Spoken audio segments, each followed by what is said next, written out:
দর্শক দেখতে পাচ্ছেন আমি আর আমার বোন আজকে রান্নার কম্পিটিশন হচ্ছে। আবার রান্না করতেছে চিকেন আর আমি হলাম চিংড়ির মালাইকারি।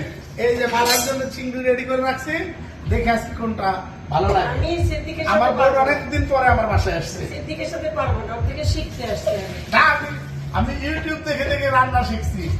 এটা সবাই জানে না, মাঝে মাঝে রান্না করি। আলহামদুলিল্লাহ সিদ্দিক অনেক বিশুক এবং সর্বে গুণে গুণান্বিত। আজকে ইফতারের দাওয়াত ছিল, ইফতার করেই চলে আসছি। আমি অবশ্য কিছু আনছি, কিন্তু ওর অ্যারেঞ্জমেন্টটা ভালো। আজকে ওর আকর্ষণ হলো মালাইকারি। হ্যাঁ, চিংড়ির মালাইকারি।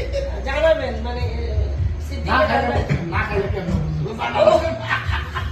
আগে তো তারা বুঝবে যে আমারটা আপনারা সিদ্দিকের বাসায় আসবেন, এটার নাম ঠিকানা দিলে তো দর্শক পারবো না।